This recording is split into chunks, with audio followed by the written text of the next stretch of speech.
Hello and welcome to another edition of the Tigers Down Under. I'm your host Alex, and with me this week I have Logan. How are you, Logan? Evening, Alex. Yeah, I'm doing pretty well. That's good. Yeah. It's been I think it's been us two on the last couple of episodes actually, so becoming familiar faces for everyone. It's been another good week for City. 2 wins out of 2. A tricky game, perhaps first up against Bristol Rovers that we'll talk about first, and then a fantastic win against Peterborough yesterday morning. Takes us back to the top of the table. So must be feeling pretty good about City's prospects at the moment. Absolutely. I mean, you can't improve on top of the table. Granted, we do have some trailing teams who are, serious contenders that have some games in hand. We'll get that right. On us, which may prove to be pretty important for them. But certainly where we sit at the moment in the last 4 rounds, we've done everything we can to put ourselves in this position after a pretty grim period there. So it's really positive to see. Yeah, it feels like it wasn't that long ago. I guess it was the start of February when we had those losses to MK Dons and Ipswich and a few others, and it really felt like it was starting to slip away from us. But yeah, look, starting with that Bristol Rovers game, fantastic win at the KCOM, which weirdly enough, I don't know if you saw the stat about the fact that we're actually the top goal scorers across Europe in away games with 40 goals away. But considering we've scored 59 goals, I think it is, for the season, that of course means we've scored less than half that at home, which is sort of a bizarre stat. But look, nevertheless, getting the 3 points against Bristol Rovers, scoring the 2 goals at the KCOM was great to see, and the double for Gavin White is fantastic as well. The loanee is certainly doing well. Well, the last couple of weeks we've talked about the squad, and I know that we've harped on about the depth that we do have. And I guess if there's anything that really stands out about getting used to the League One division is the depth that City really do have. And I know that, as I said, we've harped on about it, but it's really interesting to see a player like Gavin White come in and add to the goals when you consider that arguably our strongest front three are, KLP, Momentous and Wilkes, as far as, certainly goal scoring records go. For Gavin White to come in and take his place and to, continue his run of form since he's been with the club. I know he had that period of injury, but he's also been, as prolific as they get as well. So, I mean, it's such a strong positive sign for us, knowing the games that do lay ahead. The fact that, touch wood, and I know this is a very dangerous comment to make, but like as far as injuries and, if things are to happen throughout the season, we do trust that with the ability and depth that we currently do have in the squad, we can always remain competitive. And I mean, that's probably something that we're not used to seeing. Certainly at Premier League level and at the Championship, we've really struggled in periods when we've lost our key players. So, it's fantastic to have that problem of, selection headaches for Grant McCann, knowing that whoever is going to come in and fill those roles has got goal scoring pedigree. Yeah, definitely. I think we were all a bit concerned or unhappy with the fact that Adelican went back to Bristol City in January, but I think that the White's been a more than capable replacement. You sort of mentioned there that sort of typical front three is Momentous, KLP, and Wilkes, and it's going to be interesting. I guess Momentous now being fit for the Oxford game. Look, I mean, I guess White's probably the one that makes way. Didn't score against Peterborough, but that's being exceedingly harsh. And as you say, look, I mean, it shows the great depth that we have and the fact that there is that sort of pressure on spots. I know we were sort of talking in the chat and sort of getting ahead of ourselves talking about next season, but you'd certainly be looking to, if we were to go up, be looking to sign White on a permanent deal, I would suspect. And just the chemistry that he seems to have with our front three and the way that he slots in there, is quite a promising sort of position that he plays in the side.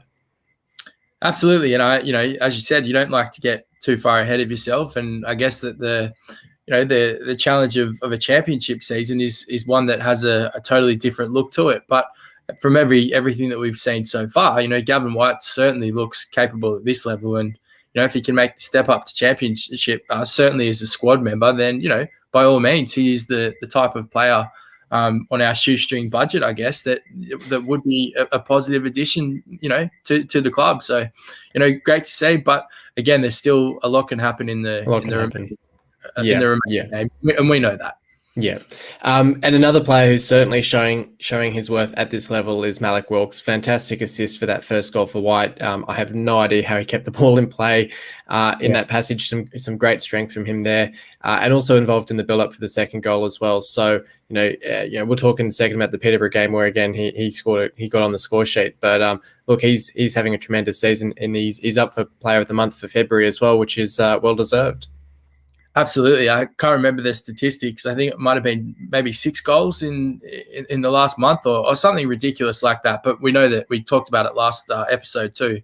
He's been incredibly prolific. But again, like the criticism of Malik Wilkes amongst the City faithful is that, he wastes opportunities and, isn't always capable of handing out assists because he's a very selfish player. I guess that if there was ever a better example of the fact that he does have those extra strings to his bow, well, that game was it. And that assist, as you mentioned, for the first goal was ludicrous. It was an incredible piece of individual play, and also shows an attitude about Malik Wilkes that he is someone who isn't going to give up on balls and is kind of looking for those 1% plays. And so I think credit where credit's due.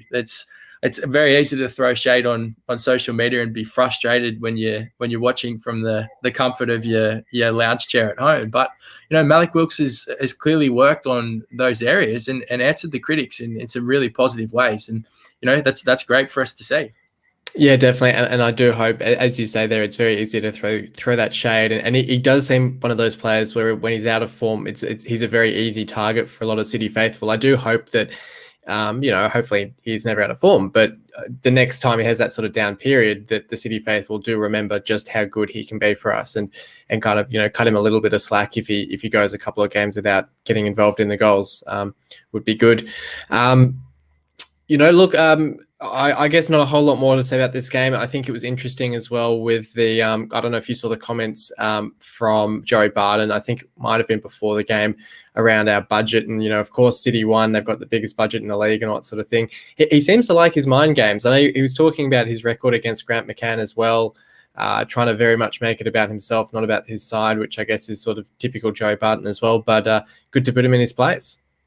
I think the best thing to do is just not to listen to anything Joey Barton has to say. And I think that's probably a common view shared by many football fans around the world. So I think we'll let that one slide through the paper and, let Joey Barton be Joey Barton.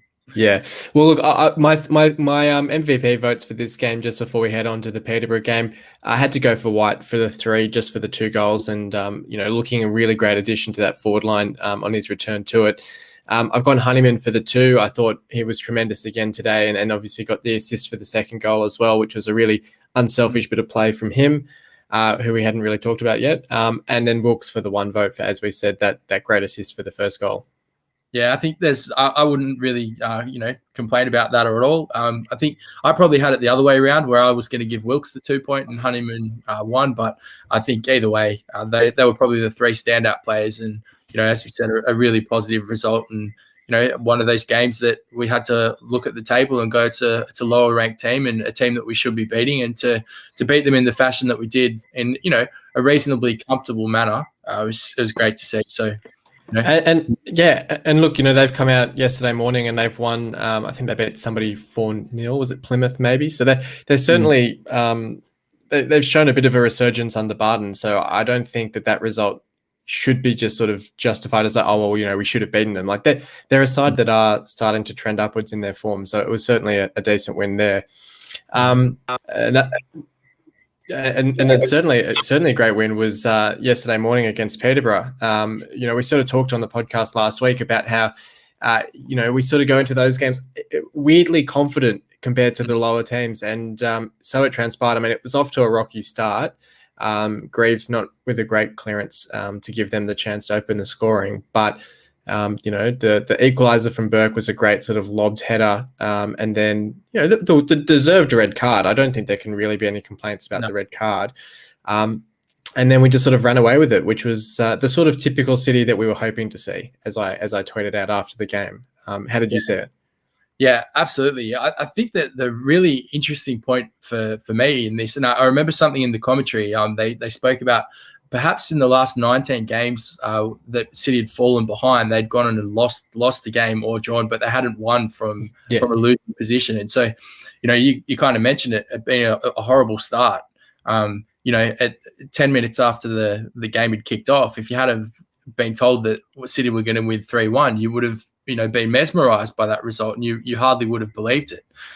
Such is the way that we do have a pattern of when we do concede early, we struggle to get ourselves into the contest and come back and certainly claim 3 points.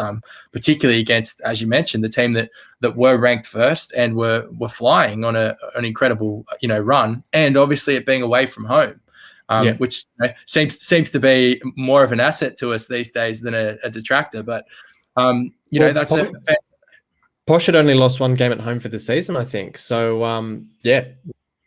So to come away and to fight it back into that game and grab a steady foothold in it, and then from sort of straight after half time, as soon as we got the second goal.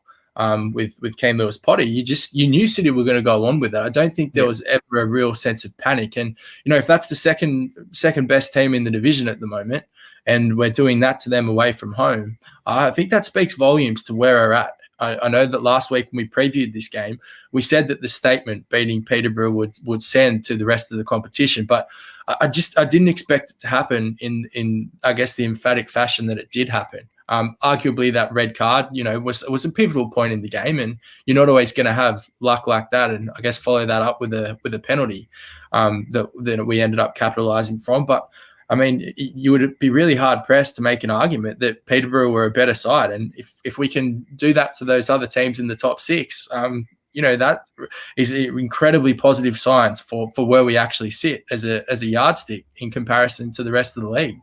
Yeah, definitely. I think Grant came out afterwards, it might have been in his interview with Burnsy, and said that he thought that we would have won even if it had stayed 11v11. And, in the past, I've been quite critical of his man management, where he might have come out and said things in the media to either sort of use the players as scapegoats or perhaps not, said the right things to keep the players on side mentally. But I think a comment like that is such a positive thing, a reinforcement to make for the players who would have been taking a lot out of that result anyway. As you say, it's a great result to go away from home to beat Posh, but to sort of reinforce that by saying, look, we were the better side, and yes, we got that red card, but we were playing the better football and deserved to win that game, even if it had stayed 11v11. I mean, you're quite right.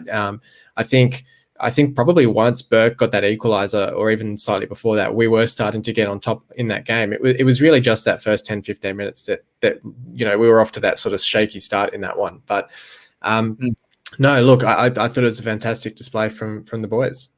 And let's not forget, Alex, that as you just touched on Grant McCann with his positive comment, that really is one that is not only encouraging, I guess, for the playing group to hear that, but also the fans. But only a month ago we were talking about City's lack of goal scoring ability. I mean, we'd gone on that incredible drought. I think it was maybe 4 games without scoring, and I mean, granted, some of those games were against some pretty quality opposition, but Grant McCann, from all reports, pulled the front three aside and gave them, I guess this was what was reported, was just a bit of a TLC chat and told them that he believed that they were the best front three in the division, and it was time to kind of show that. And I mean, if that is what got said, and that's all it took for the mentality of those particular players to turn it around, I mean, the proof's in the pudding, I guess. If you look at the last 4 results, we've been prolific, and it's those people scoring that he's chatted to. So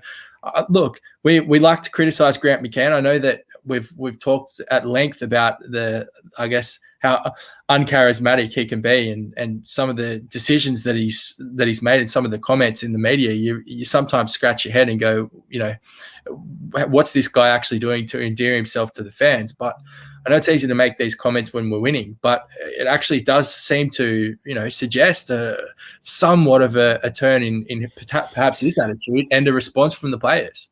Yeah, definitely. I think, there were worrying signs in January, February that we were starting to slide in a similar way to last season. And look, and McCann has form with that as well. I think it was Doncaster, it might have been Peterborough, where he had an 8-game winless run or something to, you know, February, March of that season as well. So he seems to have form with that with other clubs, whether it's the training methods, I don't know. So the fact that we were able to turn that around shows that it's the, you know, it's not that the players are sort of downing tools or anything like that, and that he is starting to motivate them and get the best out of them. And something we didn't really touch on with that Bristol Rovers review was the fact that it was KLP who dropped to the bench for White to come in, which really gave KLP a rest, recharge, refocus. And sure enough, comes back into the starting 11 against Peterborough and scores that goal in the second half to put us ahead. So he is managing the players better. He is giving them the focus or I guess rest or tweaks that they need to get the best out of their game. And, you know, we've sort of talked last week as well about the fact that it's going to be so vital after this Oxford game that we actually start to have week-long rests between games where there, you know, can be better preparation for the game on the weekend. The players can get a bit more of a rest and hopefully be recharged for those final 11 games of the season. Yeah, absolutely. And look, I think that one of the things with Grant McCann is he has always maintained that, you know, judge me at the end of the season. That's kind of been the thing that he's asked. And I mean, with 11 games to go, sitting at the top of the tree and, you know, with a reasonably favourable run in, I think that, you know, as much as we've criticised him at periods, like he probably has got himself in a position to earn that right. And, you know, over the next 11 games, it's going to be incredibly interesting to watch. And if City go up and continue, you know, touch wood, this run of form, then, you know, he'll be getting some extremely, you know, positive accolades. And, you know, if that's the case, I'll be happy to be, you know, one of the people that throwing those plaudits behind him, and, you know, and full credit to him, but a long way to go just yet. Definitely. Okay, so then just before we move on, did you want to give your 3 votes for the MVP for this one? Yeah, I think it would be really hard to go past Honeymoon in this one. I thought he was fantastic. I also thought Doherty had a great run in the game. I know that I guess it's probably that pass that led to the assist in Kane Lewis Potter's goal, but he just looked like he had a really strong influence on the game. So Doherty probably sat in there for 2 for me, and then I put KLP in there just because of his goal and obviously parting or making way for Gavin White in the game prior. So that was probably the 3-2-1 that I would go. Again, Wilkes unlucky to miss out. I thought he was pretty handy, and defensively, apart from the early mistakes, the first 10 minutes, I thought we were brilliant. So this one was a much harder 3-2-1 to give, I suspect, than the Bristol game, because there was many arguments across the pitch as to who kind of was in the conversation. But I thought we controlled the game in the midfield, and our forwards, capitalised. So it's always going to make it a tough pick. But who did you go with? Yeah, definitely. Look, I was pretty similar to you. I had Honeyman for the 3 as well. I've gone Elder for the 2. He did get the assist for, I think it was the KLP goal, and he's gone a little bit under the radar because I think he's up to 7 or 8 assists for the season now as well. So he's really chipping in with the assist as well, which is fantastic to see. And as you sort of said, I mean, the defense was great as well. I think it's probably a bit harsh. I mean, I've passed over Burke for the 1. I've gone KLP as well, but I think Burke could very easily be in there for the 1 vote as well. I think he had a fantastic game against Posh for us at the back as well. Okay, well, we'll move on and we'll talk about a topic. I shot up a poll after the game, which I'm just going to bring up on the screen because we do have the results of it. And I thought it would be a good talking point, being the fact that we do have the 11 games left in the season. I've sort of asked our followers sort of how many games do we think we need to win of our remaining 11 to go up automatically, I guess I would say. And it's interesting how much of a percentage are saying that it's that sort of 7 to 8 range, meaning, we've only got that room to drop a couple of games in our run in. We sort of noted the fact that I think Posh, I think you pulled up the stat that I think Posh still have to play Lincoln and Sunderland, whereas I think we've got Lincoln and Sunderland as well. I thought there was maybe one of them has to play a few more of us than the others. I also believe that one of those teams has to play potentially Doncaster twice. That's it. And, I think that was, and I just remember looking at that, seeing that Donny would be an incredibly frustrated team at the moment, given the fact that they had thrown themselves into contention, had those game in hands, and then have really struggled in the last couple of results and kind of put pressure back on themselves, although they still do have games in hand. And I think that that's probably a team that I would like to avoid playing in a massive way. And so to know that our top six rivals have those kind of fixtures in their midst is great for us, particularly knowing that we're a couple of games ahead and have a couple of rests in there. Yeah. I just quickly, I do enjoy the fact that Barry's responded to say that he thinks we need to win all 11. It's very typical City to say, we need to win all 11 just to make sure of it. And look, I mean, even to be fair, I think even if we won all 11, there is always the potential that, whether it's Sunderland and Peterborough somehow overtook us. But, how do you see it? How many games do you think, if there was a magic number that you'd put on it, that would sort of keep the chasing pack at bay? Look, I think that's 7 and 8, although it's the most popular vote. I've got a feeling that we won't even need that many. I still think that with the way that we look at the fixtures ahead and see how many of those 6-pointers, exist, and also knowing the frailties of this league, it doesn't really matter who you're playing. You look at some of the results that we ourselves have given up against the lowly ranked opponents. And I know for a fact that in a run-in like this, momentum is the biggest indicator, and I wouldn't be surprised to see a lot of the teams stumbling around us. And I think 6 wins would be enough. I don't think we actually need 7 or 8. Yeah, obviously, I'm sorry.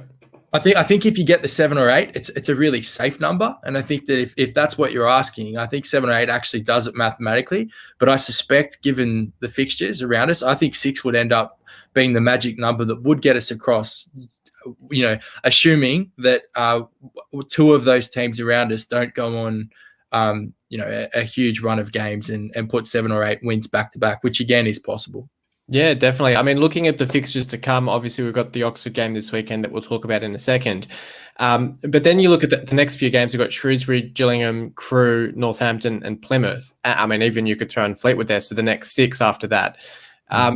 It becomes very interesting because then obviously the 2 Sunderland and Lincoln games is where you could start to see the potential for a mathematical certainty around the promotion places, because of the fact that it could be a point where a win against Sunderland would be enough to sort of give us that gap over them to seal it. But I mean, we are starting to look quite far ahead, but you just have to look at that next 7 games run where, as you say, maybe 6 wins does it.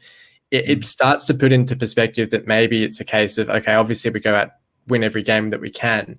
But with these games in hand for teams around us, it does become very tricky to sort of get a sense of how we're tracking. I sort of noticed when I was looking ahead at this weekend that I think Peterborough and Sunderland are both not playing because of the EFL Trophy finals. So instead of sort of playing some of their games in hand midweek, they'll actually just be kind of keeping track with us as they are at the moment.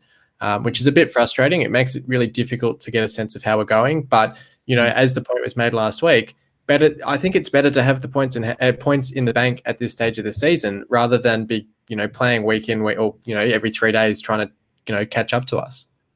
Absolutely. And that when you think about the extra games that they're still playing trophy games and then have to worry about a promotion fight, that's an incredibly advantageous position for us to be in, knowing that we can kind of rest while they have to play those catch-up games. It's just another added fixture. You touched on those two games where we do play Sunderland and Lincoln straight after, and I think that depending on where they're sitting at the time, those 6-pointers, you've got to remember if we count those wins, if assuming that we can go and get 3 points against those teams, that's a win that we get and another result that they have stumbled in. So when I say 6 wins, I mean, it could be 4 wins outside of that. And then if you win those 2 6-pointers, they could be enough to get you across.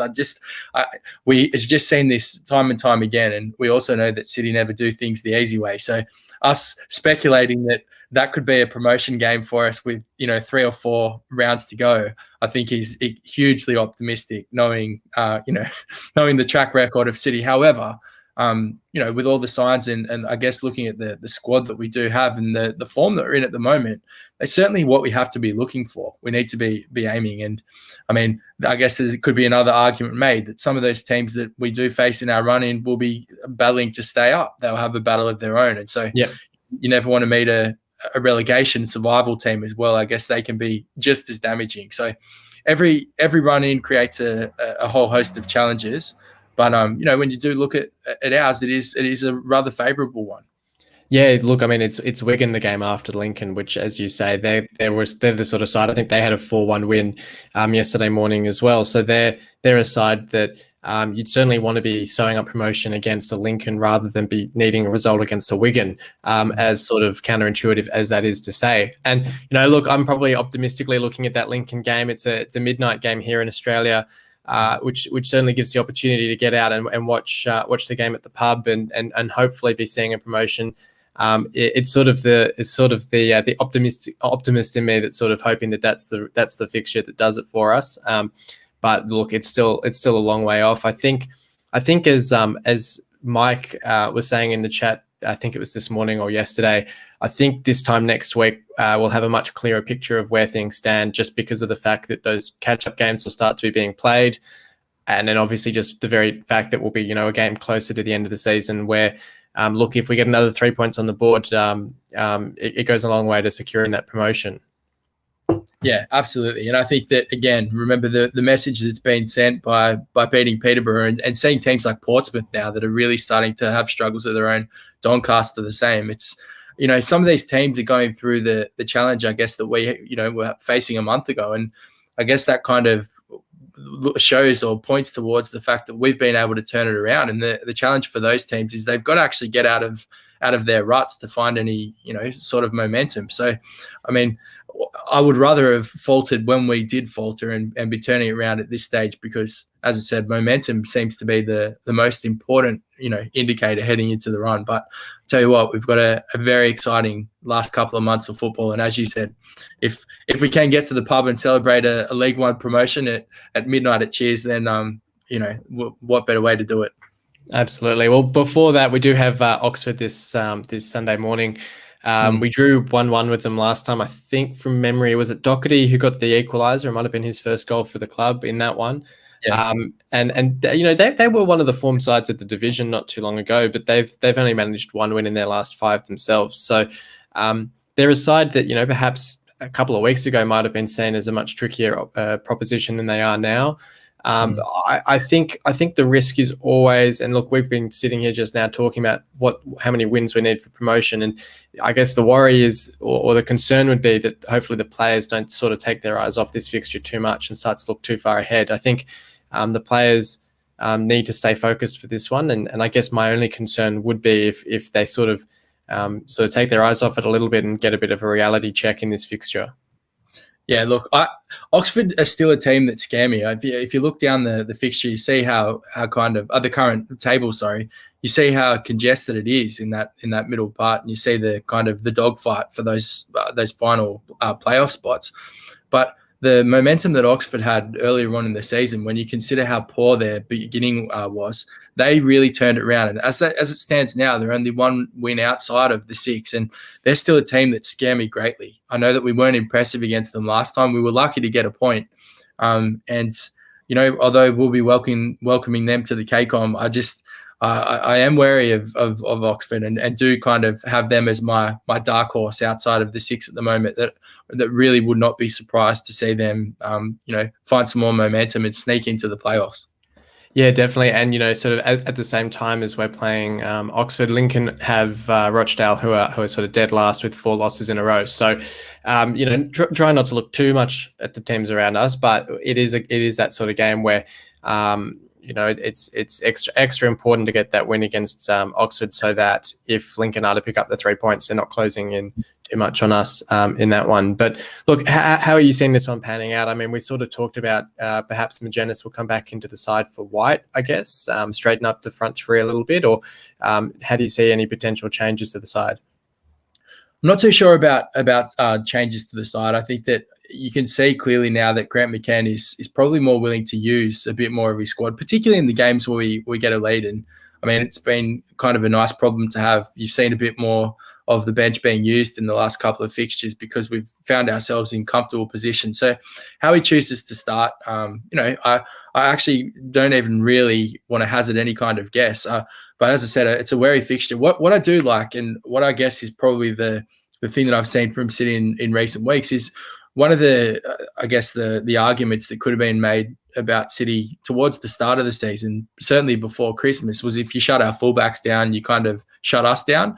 And as teams started to work out, if they press higher up the pitch, then we really struggled with that type of pressure play. And I think what we've seen over the last month in particular, or the last 4 games at least, is an ability to kind of mix and match and change our system a little bit. As you mentioned, we've got a really interesting kind of dynamic with our attacking options now, and the different ways that we can kind of hurt teams. We've got Dan Crowley as well, and Doherty. And we've just got a few more variations to our play, as opposed to just relying on Honeyman being our busy bee, and everything kind of coming from him. And so I guess that gives me a lot more confidence in these fixtures, is knowing that these perhaps lesser teams that do face us, there's no real set blueprint to kind of how to beat us. Whereas I think that the argument could absolutely have been made before Christmas that it was a really clear one. And the fact that we can challenge teams with those questions and really challenge them to kind of unlock us is a far, far better position to be in. And again, I don't know if that's credit to McCann, but it's far better to see. So look, I think we will win this game. I'm very optimistic that we'll win it.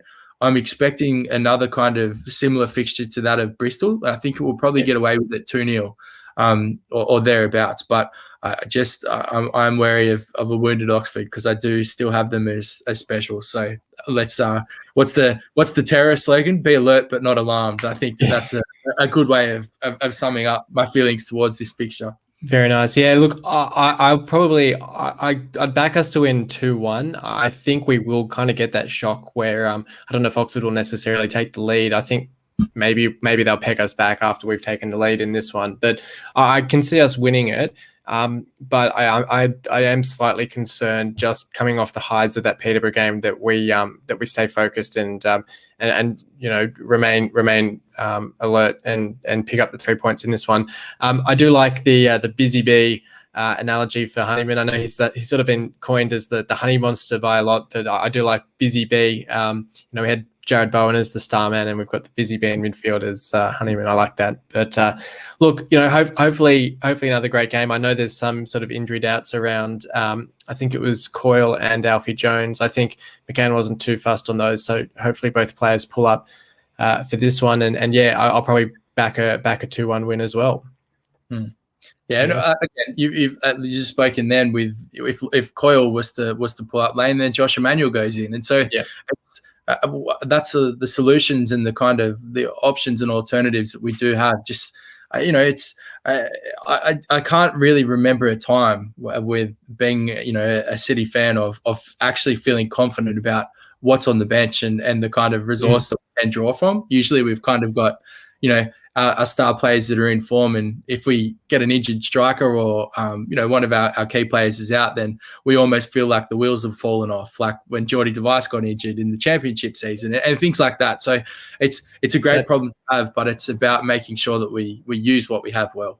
That season in the Premier League, where was it Jelavic and Hernandez got injured and we threw Harry Maguire up front against West Ham or someone, I remember that one. But look, you talk about our depth. We haven't even seen Max Clark. I'm really interested to see what's going to happen with him, if he's going to get a look in, because we sort of touched on before. Callum Elder's having a fantastic season, so it feels like one of those ones where we've brought Max Clark in to cover for the injury to Fleming, and there's just not been that opportunity in the 11 for him to come in and play a game. But look, maybe if we are to sort of stitch up promotion a bit early, or if we are starting to look really good in the league, he does start to get more of an opportunity, at least in the last few games of the season, to play in front of potentially City supporters in the last game of the season. If I'm not sure how the dates are going to work on that one, but they might try and line that up. Yeah, and wouldn't that be something special?